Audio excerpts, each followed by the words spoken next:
Voilà, nous allons continuer avec notre deuxième pas. Au cas où vous n'allez pas comprendre de quoi je parle, si vous voulez comprendre en fait et avoir les premiers pas en question, vous devez aller visualiser nos récentes vidéos qui sont au niveau du playlist. Bonjour et bienvenue sur J'apprends et je comprends. Si vous êtes nouveau sur la chaîne, je vous demande de pouvoir vous abonner ou soit de cliquer sur la cloche de notification pour n'y rater aucune de nos futures vidéos. Nous allons poursuivre notre formation en mécanique des fluides et aujourd'hui nous vous présentons le troisième chapitre qui va prôner sur la dynamique des fluides incompressibles. Générique.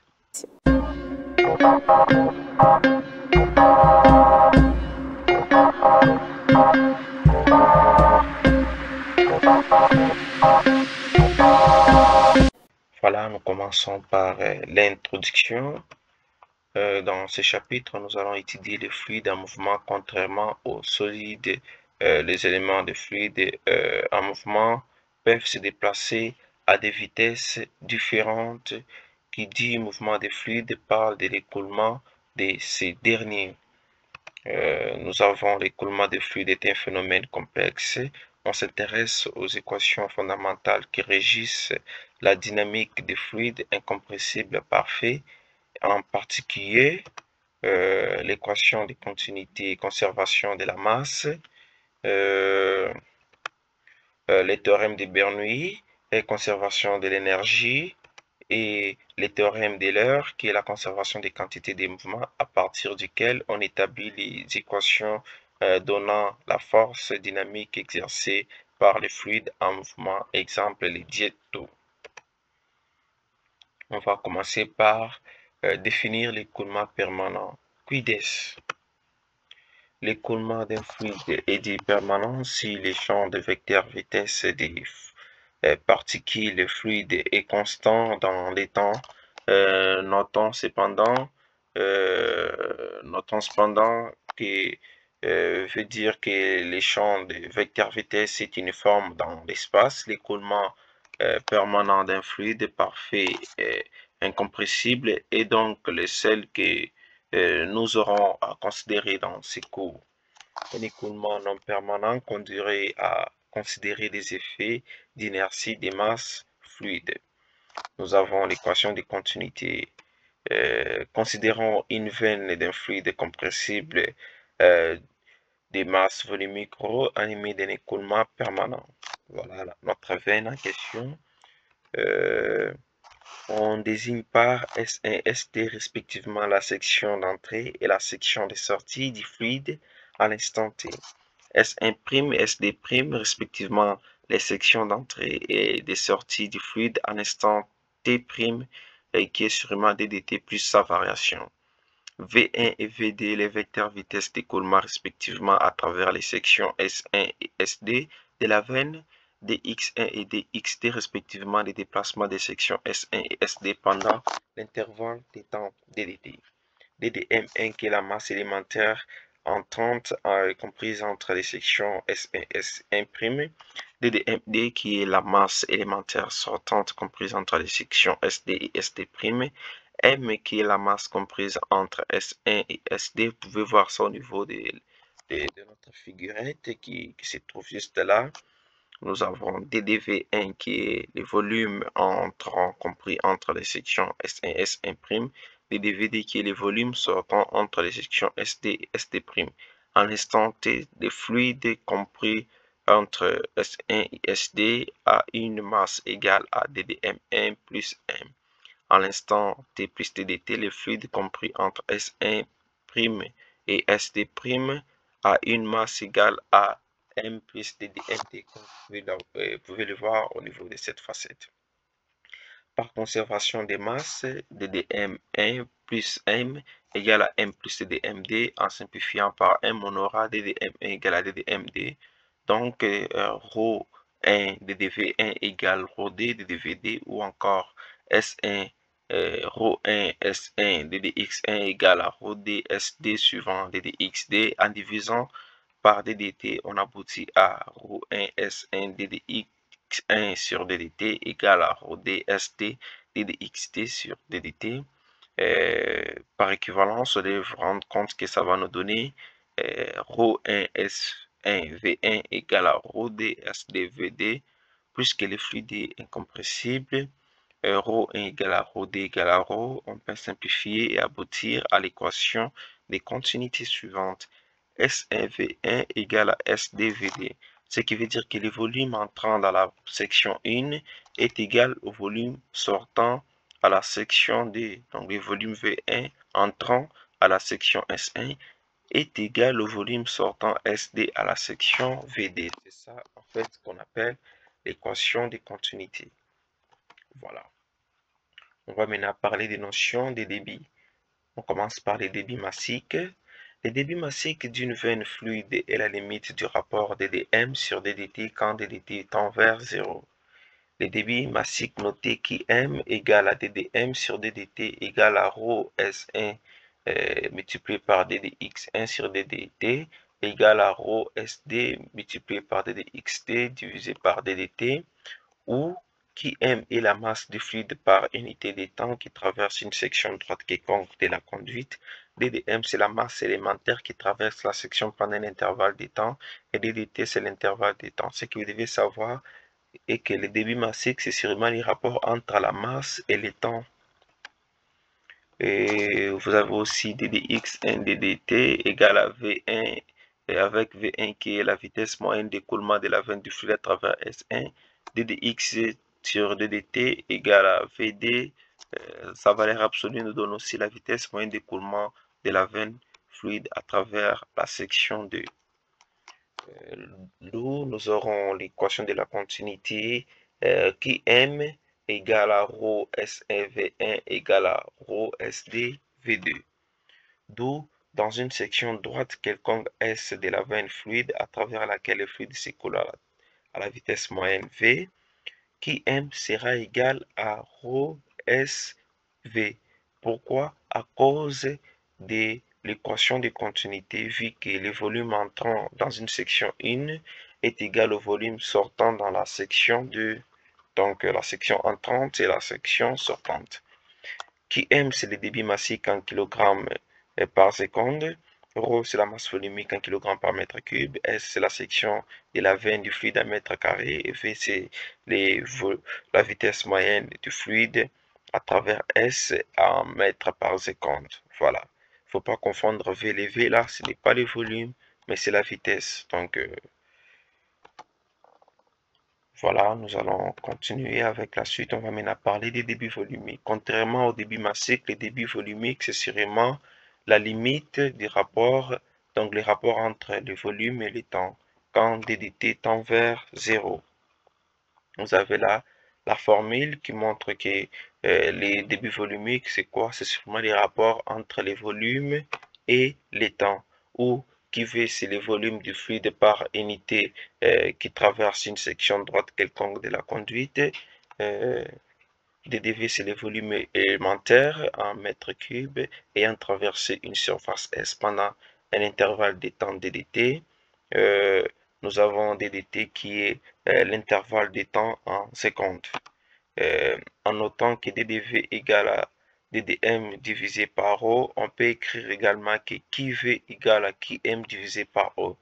QV, c'est quoi? C'est le débit volumique, et QM, c'est le débit massique, et ρ, c'est la masse volumique.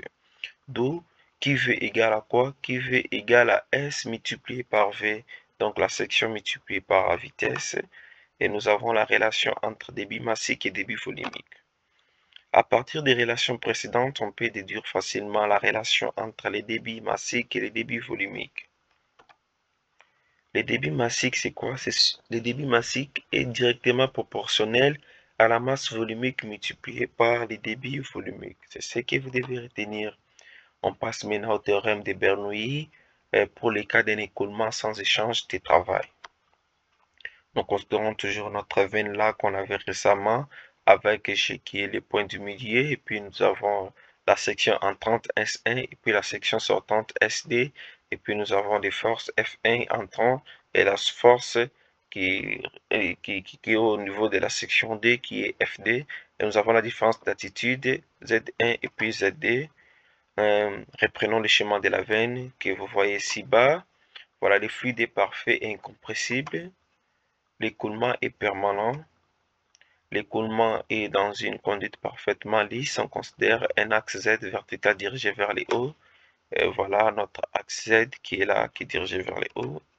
Et puis on note Z1, Z2 respectivement les attitudes entre les gravités. Voilà, nous avons Z1 et Z2 qui sont les attitudes des centres de gravité des masses de dm1, de dmb et M. Et nous avons distingué par F1 et F2 respectivement les normes de force et de pression du fluide agissant au niveau des sections 1 et 2. Là, l'équation de continuité est donnée par, je vous laisse dire, l'équation de Bernoulli pour les cas d'écoulement sans échange de travail est donnée par la formule suivante. VD au carré moins V1 au carré sur D plus PD moins P1 divisé par ρ plus G multiplié par ZD moins Z1 égale à 0. V c'est la vitesse, P c'est la pression, ρ c'est la masse volumique, G c'est l'accélération de la pesanteur et puis Z c'est sûrement la différence d'altitude. Voilà, nous passons maintenant au théorème de Bernoulli pour les cas d'un écoulement avec échange de travail. Vous avez toujours, reprenons les schémas de la veine fluide avec les mêmes notations et les mêmes hypothèses. On suppose en plus qu'une machine hydraulique est placée entre les sections 1 et 2. Cette machine est caractérisée par une puissance nette P net. Échangée avec le fluide, une puissance sur l'arbre PA un certain rendement ni rien. Cette machine peut être soit une turbine, soit une pompe. Voilà, vous avez une turbine, une pompe, vous pouvez voir tout au niveau de cette facette. Le rendement est donné par l'expression suivante. Dans le cas d'une pompe, le rendement est donné par la différence entre les P net et les PA, qui est sûrement la puissance nette, et puis la puissance PA, qui est sûrement la puissance sur l'arbre. Et dans le cas d'une turbine, c'est le contraire, donc le rendement est donné par PA sur P net. Voilà, nous avons l'équation de Bernoulli avec les cas d'écoulement, c'est sûrement l'équation de Bernoulli sans écoulement égale à quoi? À juste P net sur Qm, c'est tout. Avec P net qui est la puissance nette divisé par Qm qui est le quoi? Qui est le débit massique, donc ce n'est pas si compliqué que ça. On commence maintenant à décrire les théorèmes d'Euler et mieux les cerner. Une application directe du théorème d'Euler est l'évaluation des forces exercées par les jets d'eau. Celles-ci sont exploitées dans divers domaines, production de l'énergie électrique à partir de l'énergie hydraulique, grâce aux turbines, coupe des matériaux, etc. Le théorème d'Euler résulte de l'application du théorème des quantités des mouvements à l'écoulement d'un fluide. Elle est donnée par quoi? On sait très bien que la somme de toutes les forces doit nous donner sûrement quoi? DdP sur Ddt, avec P égale à quoi? À M multiplié par V suivant G qui est la quantité des mouvements. Voilà. Ce théorème permet de déterminer les efforts exercés par le fluide en mouvement sur les objets qui les environnent. Comme énoncé, la résultante des actions mécaniques extérieures exercées sur un fluide isolé, qui est un fluide contenu dans l'enveloppe limitée par S1 et SD, est égale à la variation de la quantité de mouvement du fluide qui entre en S1, qui est la section entrante, à une veine V1 et sort par SD à une veine à une vitesse, je vous laisse dire, pas une veine, à une vitesse V1 et sort par SD à une vitesse VD. Ce qui veut dire que la somme de toutes les forces nous donne quoi? Les débits massiques multipliés par la différence des vitesses. Voilà. Nous avons ici un exemple. Considérons un obstacle symétrique par rapport à l'axe Z. Il dit un écoulement de débit massique de vitesse V1 de direction parallèle à l'axe Z percute l'obstacle qui dévie d'un angle bêta. Le fluide quitte l'obstacle à une vitesse VD de direction faisant un angle bêta par rapport à l'axe Z. Vous pouvez voir tout ce que je vous ai expliqué au niveau de la facette que je viens de vous présenter. La quantité de mouvement du fluide à l'entrée de l'obstacle est Qm multiplié par V importé par l'axe Z.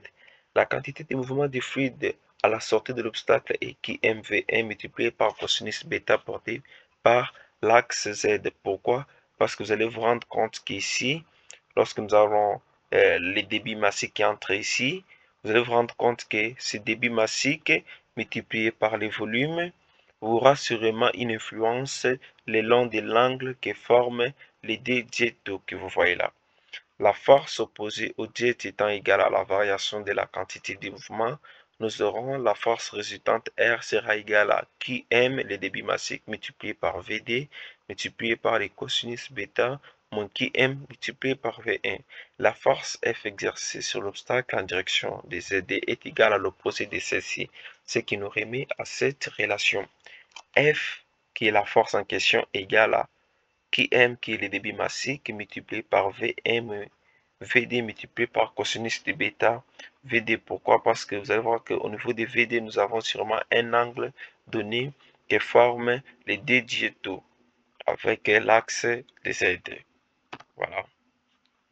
Comme conclusion, qu'est-ce que vous devez savoir ou bien que vous devez sûrement connaître en bref pour ce chapitre?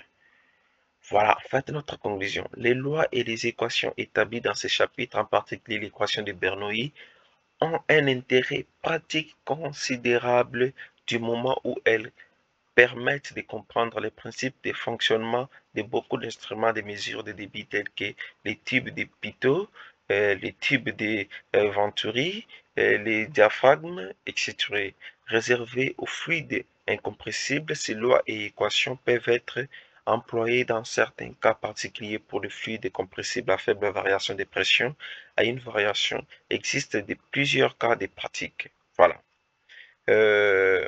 Une telle variation existe dans plusieurs cas pratiques, voulait dire, cependant, lorsqu'on veut prendre en considération la compressibilité dans les calculs, il est nécessaire d'employer les formules appropriées.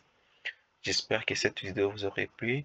Je vous demanderai de vous abonner si vous n'avez toujours pas fait et de cliquer sur la cloche notification pour ne rater aucune de nos futures vidéos.